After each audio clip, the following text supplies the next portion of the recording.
I was a junior in college in the fall of 2012. I had managed to convince my parents to let me take over their place while they vacationed in the French Riviera. Don't ask, Dad worked for a huge company. He was a higher up. I aspired to be a musician, and they were willing to do just about anything to keep me in school.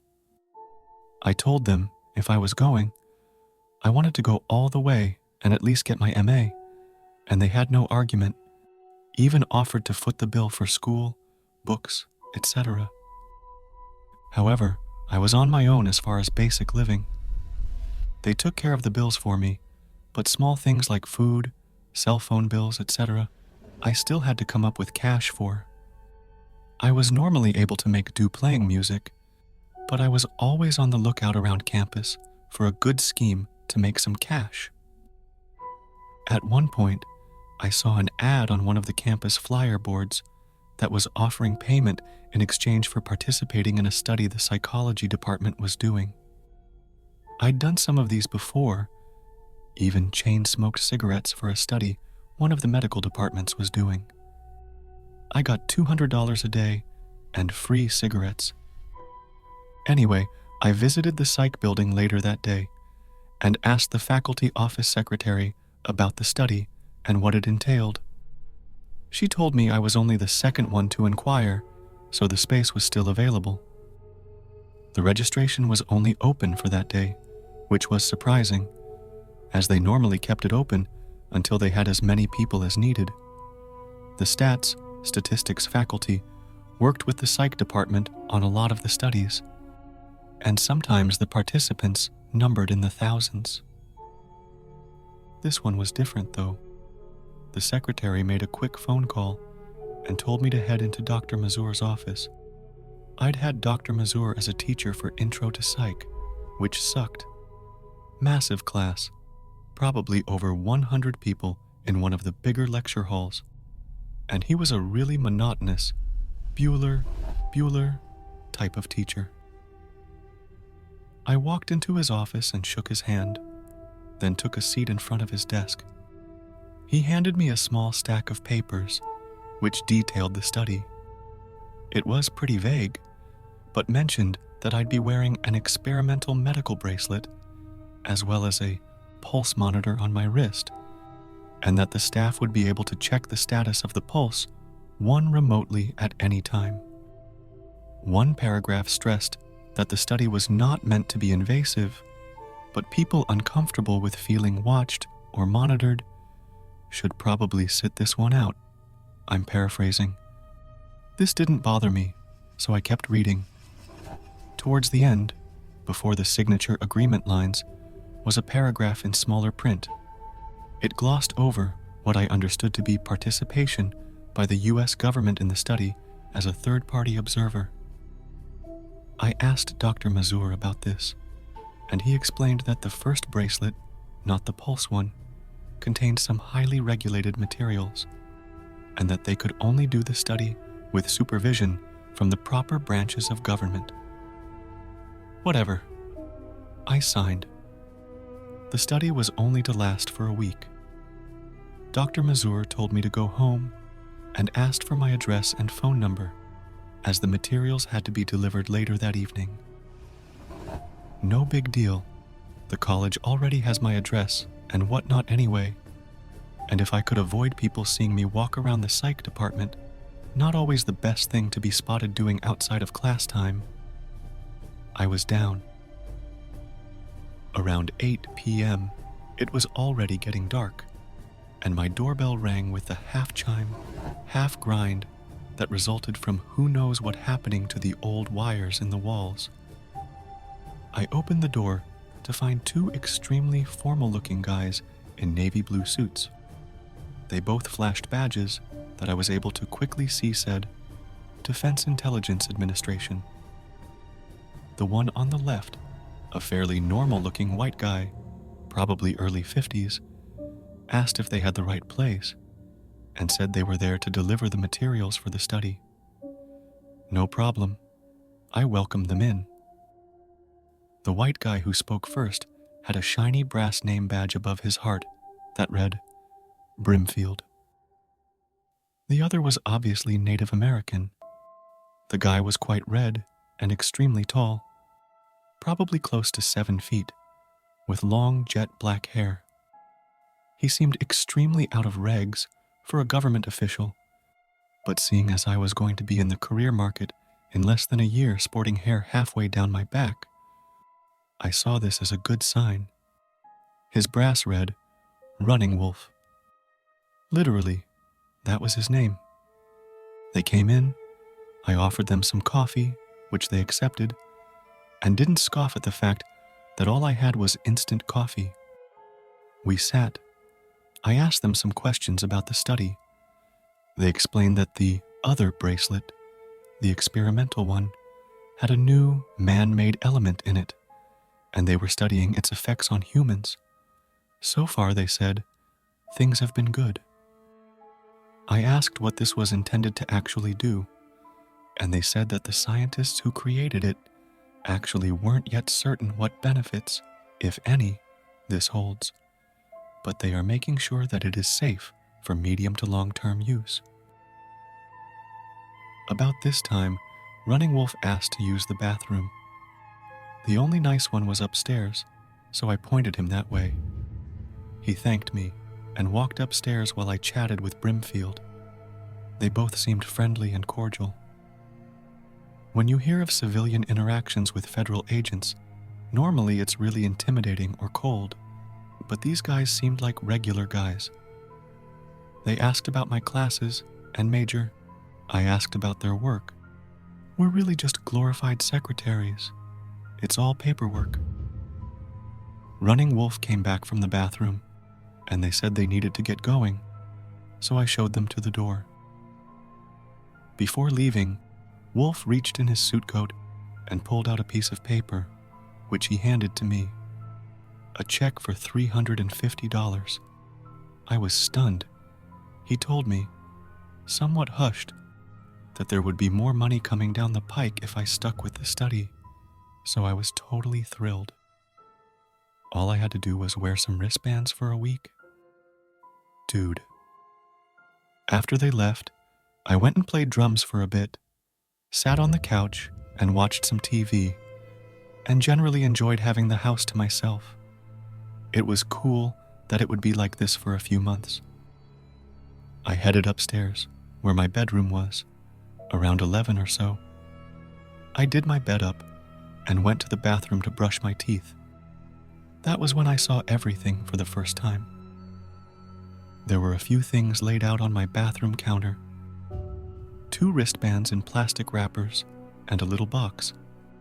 It looked like a gift box, about 5x5, tiny, and looked like one you'd get at a drugstore for a gift card or something. It was white with black vertical stripes and a pink stick-on bow. I laughed, thinking that I had totally forgotten to actually ask them for the stuff they were supposed to deliver. I was hoping that there was more money in the box, or an Amazon gift card or something. No such luck. On the bow was a little tag attached by a string that said, handwritten in blue pen, 53106, Runner. I opened the box, and it was empty. Nothing at all. I didn't really get the point. I opened the 2 wristbands. One was a typical pulse monitor thing like you'd get at a fitness store. The other looked exactly like one of those copper ones you see on the early morning infomercials that claims to give you energy or whatever. It was featureless. No fancy digital screen or anything. Just a bracelet with a little section missing to put it around your wrist, looking like it was made of melted pennies. Included in the plastic wrapping with that one was a set of typed directions. It simply said, "Thank you for participating in this important study. Please put the wristlet on your wrist as soon as you feel you are ready, but do not wait more than 12 hours past delivery." I figured I'd put it on in the morning before I went to class, and left it on the counter before turning the light off and going to bed. I have issues staying asleep, and it's almost become routine for me to wake up around 4 a.m. and get a new bottle of water to replace the one on my bedside table that I drink in my sleep. I'm not kidding. Drink down a few gulps and go back to bed. This time, I had to piss, which isn't uncommon. So I got up, flipped my little lamp on, and opened my door to walk the 10 or so paces to the bathroom. I opened my door up, and the tiny bit of light illuminated the hallway. And when it did, I saw something. I couldn't make out much of it, but it looked like a person in all black. I thought it was a burglar, so I flipped my bedroom light on, flooding the room and hallways with even more light, but I didn't get a good look at it. From what I could see, it honestly looked human.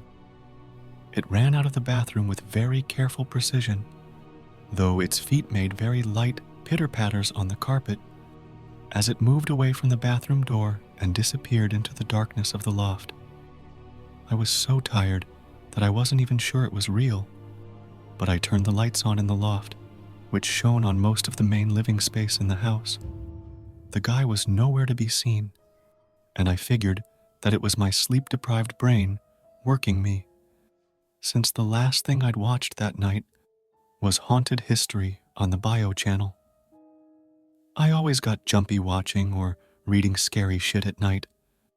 There didn't seem to be anyone else, and my dog wasn't barking, or even more alert than normal. I went ahead, got my water, and went back to sleep.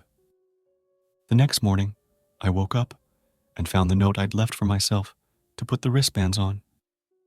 I did so, went through the morning routine, and headed to my class for the day. I didn't notice anything different or feel weird, but after washing my hands a few times that day, noticed that I had a green mark on my wrist from the copper-looking one, the kind you get when you wear really cheap jewelry. I wondered if this was some sort of prank or placebo study, but it wouldn't make any sense if it was, because I was never told what this was actually supposed to do, if anything. The point became moot later that night. I was home. I sat on the couch with my dog and watched TV, did some homework in one of my online classes, and got ready for bed around 10 p.m. I wasn't supposed to take these wristbands off for the duration of the study, which kind of sucked during showers, but it wasn't a big deal. I got settled into bed and realized I'd forgotten to take my vitamins, so I opened the door to my bedroom to go to my medicine cabinet in the bathroom, and that's when I saw it for the first time up close. As I reached the bathroom door, I got this feeling like I was being watched. Only a step before I was in the bathroom, I saw something lunge from around the corner near the stairs. I froze. All I could see were 2 white dots, the size of quarters, and a row of grinning white teeth, and the thing emanated a low, triumphant cackle as the white specks, within a few seconds, were inches from my face. I felt something grab my wrist and start tugging. I instinctively jumped into the bathroom and turned the light on. Just like that, whatever it was gone. There was no sign of it being there. My wrist had a few bruises, so I knew something had grabbed me. I was scared shitless. I ran back to my room and locked the door, figuring that whatever it was couldn't possibly get me, unless it put a ladder from the driveway to my second-floor window, which I deduced was unlikely. I waited for around an hour, and I didn't hear any sort of noise. The only proof that something happened were the bruises on my wrist, in the shape of long, thin fingers. I figured there was no chance I was sleeping that night, but a few Sleepinol and a shot of Beefeater gin knocked me out until the morning. I woke up and realized that I had slept with my lamp on. No big deal. I had my day as normal until between my second and third classes. I used the bathroom in the nursing class building because it was always spotless, and the lights are on a motion detector, where if they don't detect motion for about 2 or 3 minutes, the light click off until the thing senses motion again. Well, the lights clicked off. I had to laugh because it was just so silly. But from outside the stall, I heard tapping. The bathroom was dark, so I tried waving my hand to kick the motion detector back on, but it didn't work. I heard a low cackle, the same one I'd heard the previous night, and the end of my tongue went numb, like it does when you feel you're in danger. At that point, the door opened, the lights kicked on, and whatever it was gone. I got back to my place around 7 p.m. or so, and there was a yellow mailing envelope taped to my door with a sticker of my name and address on it, so nobody had to write it out.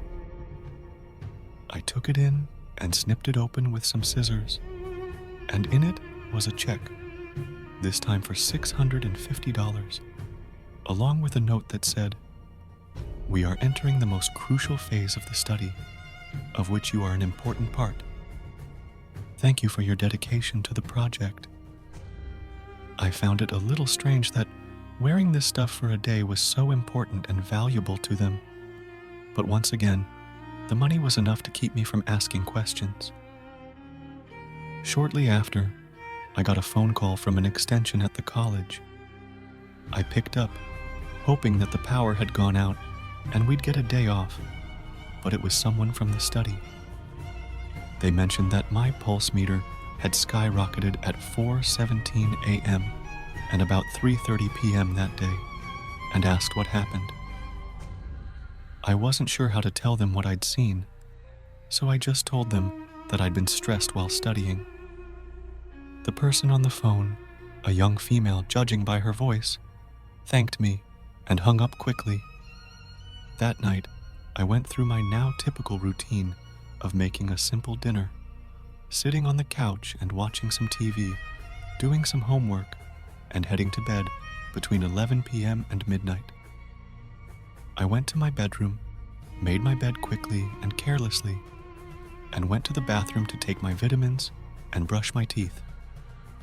I hadn't turned the hallway loft lights on, and when I exited my room, I got an odd feeling again, like I was being watched.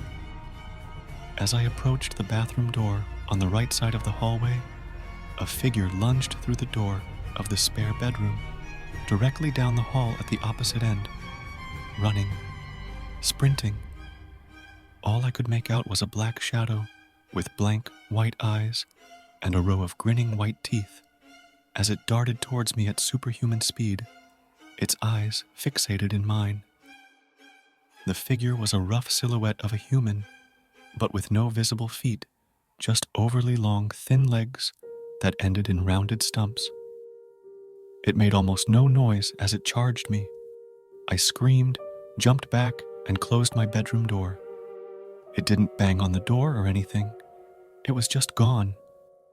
My heart was beating out of my chest, and after 10 or so minutes, I eased the door open and looked into the dark hallway. It didn't seem like there was anything out there.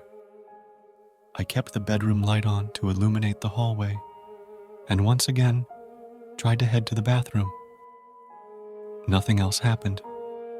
I did some reading, and honestly, it didn't take as much as I'd figured to put the incident behind me. I went to sleep. I did my usual wake up at 4 a.m., and almost as soon as I opened my eyes, my closet door, diagonally to the right from my bed, creaked open, and the thing came crawling out on the wall. It quickly clambered across the wall, preparing to hit the corner and come straight at me. I jumped, and the jump woke up my laptop, sitting on the bed next to me. The login screen lit the room with blue light, and the creature literally faded into nothing in less than a second. My heart pounded, which it was doing quite a bit lately, and I knew it was time to accept that something was obviously not right. At that point, my phone rang, cutting through the silence of the room and nearly sending me to the ceiling. It was the female from the college who mentioned that my pulse had jumped again. I decided to come clean and tell her that this thing was following me and jumping at me from the darkness in my house. She told me to visit the psych faculty office the next day. To sleep, I turned my bedside lamp on, as it seemed that the thing didn't like light. After my class the next day, I visited the psych building. I told the secretary that I was told to come in, and she told me to head straight to Dr. Mazur's office. I did so, and Dr. Mazur wasn't there. Instead, an older guy in a lab coat was at Mazur's desk with a manila folder. He told me to sit and asked me to describe what it was that I'd seen. I explained the thing the best I could, chills creeping down my spine at the thought that I'd likely encounter it again that night. The guy in the lab coat, some sort of scientist in a field with an unpronounceable name, opened the folder and took out some blurry images. The images were mostly dark, but a blurred shape appeared in each of them, which I recognized as the creature I'd seen. I told him that the thing in the picture was what I'd seen, and he took out a final one, a digital depiction of the creature in discomforting detail. He said that this was the runner, about 6'5", and some other details, which he explained coldly and without any sort of emotion. I asked him what this thing was. He told me that it was something that his team had discovered while researching the speed of light. The team was essentially exploring, in a less philosophical manner, what darkness was. Was it the lack of light? Was it something with more energy than light? They didn't know, but while using all manner of sensory monitors to observe darkness, they'd come across the runner. This led to another year of experiments in order to figure out what conditions drew this thing, and they'd found that it only appeared during times when another team working in the same complex were working with a new, man-made element, tenebrisium. This guy's team didn't know anything about the other team's experiments, but they realized that this element apparently drew this creature, which they dubbed the runner, because it always came running in the darkness.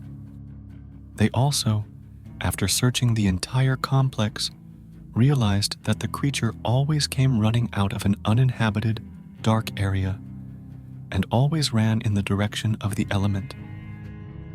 The team were fascinated by this, as the creature, other than appearance, didn't seem malevolent or violent, so they darkened the entire building of the complex and watched on the thermal security camera monitors as the creature came running out of one room, a storage closet, and continued to observe as it ran at speeds estimated to be about 110 miles per hour, flung open doors so forcefully that they dented steel walls, and eventually reached the sample of tenebrisium that the team had used as bait.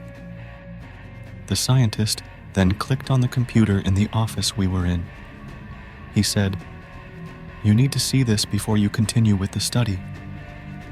He loaded a burned DVD into the little slot on the side, and a movie began playing.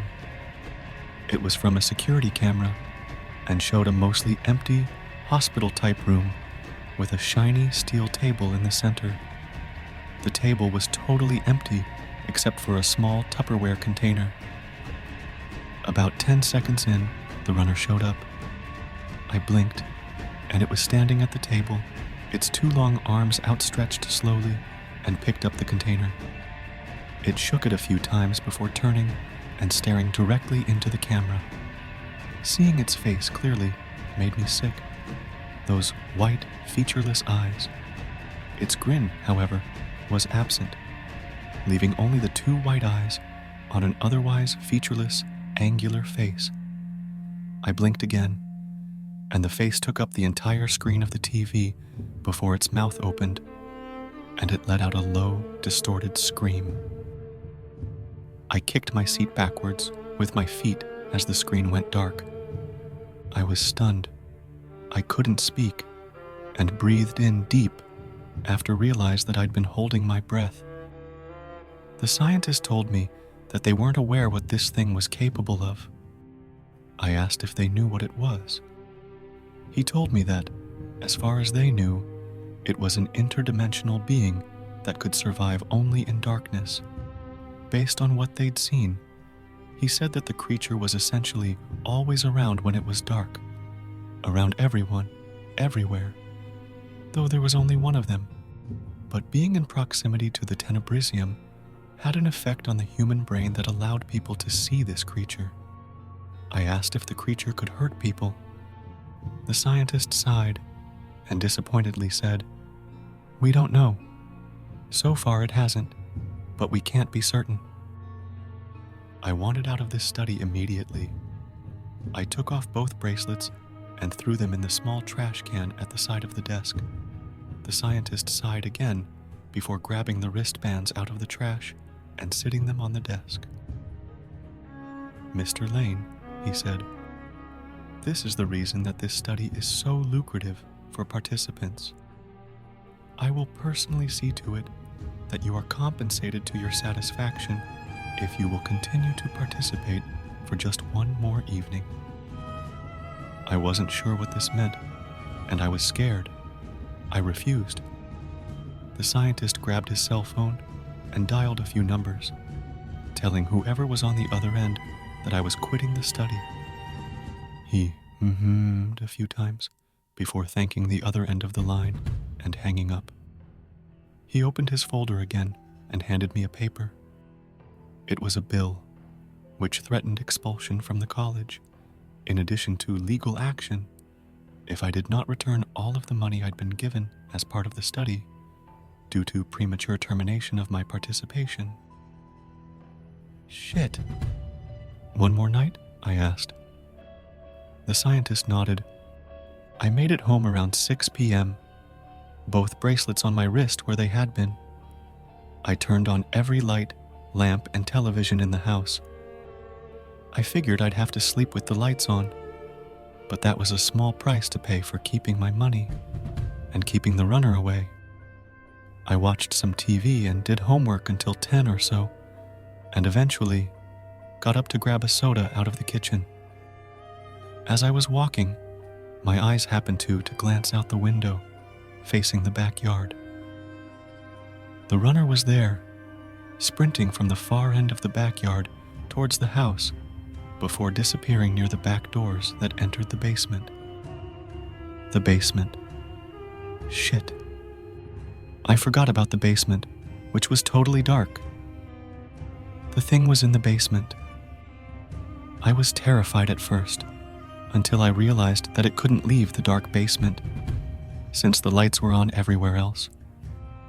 I didn't like knowing that it was in the house, but I figured it couldn't get me anywhere where there was light, so I relaxed somewhat. I continued into the kitchen and got some frozen chicken from the freezer to put in the microwave, and went to grab a paper plate from the pantry. I opened the pantry door, and there stood the runner, not moving, but grinning wider and wider, letting out a low chuckle. I went to slam the pantry door, but not fast enough. The runner darted out and knocked me to the floor with a forceful shove. I crashed to the floor, and in the bright light of the kitchen, the runner stood over me, its eyes meeting mine. It raised a hand, which now had long, spindly, featureless fingers, and grinned as it gave a small wave, bending its fingers up and down slowly, before turning back and re-entering the pantry, slowly, slamming the door behind it. I didn't know what to do. I couldn't call the police. I'm sure their interdimensional demon unit was on vacation or something. I grabbed my cell phone and searched through my recent calls for the number from the college. I called it. The female voice answered, and without any form of greeting, asked, "What happened?" I told her what had happened, how it happened in a fully lit area, and that it could hurt me. Her tone changed from the bland monotone it had been to one of genuine concern. "We'll take care of it," Try and find somewhere safe was all I got before the call disconnected. I was screwed. I called my friend Dominic to see if he'd come and stay with me for the night. He could tell I was really terrified of something, though I didn't tell him exactly what, and he was there within 5 minutes. We went to my room and BS'd for a half hour or so. I didn't tell him what was going on, just that I needed someone to stay with me for a while. Eventually, we both laid back, me in my bed, and Dominic in a sleeping bag on the floor, and passed out. I was only asleep for an hour or so before I woke back up, in total darkness. In my infinite wisdom, I'd forgotten to mention not turning the light off, so he must have shut it off while I was asleep. Before I could even think of moving, I heard a strange noise, like a balloon being inflated. To my left was a wall with only a foot or so of space between it and the bed, and the face of the runner was pressing outward from within the wall, the edges stretching outward in a way that walls just don't. I was so terrified that I couldn't scream, and the face's mouth began to move. It seemed to speak in an extremely low voice, mumbling words that I couldn't identify. The featureless face actually looked sad, like it was sorry that it was doing this to me. It mumbled for about a minute as I sat up in bed, too scared to move further or make a sound. A hand pressed from within the wall under the face, stretching the wall outward around it, and the hand made a small wave, its fingers slowly moving up and down. The face was frowning. Its eyes seemed full of despair. The shape receded into the wall, and it was gone. The wall was undamaged. There were no signs that anything had been there whatsoever. I was so exhausted, my body so tense, that I passed out with no real say in the matter. I awoke again an hour or so later. Dominic was still passed out on the floor, seemingly oblivious to everything that had transpired. But I heard a voice outside my door. It spoke in a low, calm male voice. I cautiously opened the door, and the scientist from Mazur's office was standing there with a small metal box. The box was featureless, like it was made from blank, matte silver aluminum cans. I didn't even bother asking how he got inside. Without saying anything else, he grabbed the bracelets from my arm. The copper one he put in the box, which was filled with dozens of tiny light bulbs, like car headlights, all brightly glowing. The pulse monitor he put in his lab coat pocket. He reached out and shook my hand before saying, "Go back to bed, Mr. Lane." With that, he turned and walked down the hall, apparently seeing himself out. I was so exhausted and still half asleep that I closed the bedroom door, flopped back on my bed, and passed out immediately. The next day, Dominic woke me up, telling me I had an hour to get to class. No big deal. I did my morning routine, and we got ready to head out. On my kitchen counter, I noticed a yellow shipping envelope. I grabbed it and tore it open, pulling out 2 pieces of paper. The first, a check from the college for $11,000. The other, a small note. It was typed, Mr. Lane, "Your participation in our study has greatly furthered scientific understanding of a new and unknown subject. Please accept this compensation as a token of the gratitude of the Defense Intelligence Administration of the United States of America. With your help this past week, the decision has been made to begin distribution of an improved wrist-worn device en masse to citizens abroad." It finished at the bottom with, you don't have to be afraid of the dark anymore.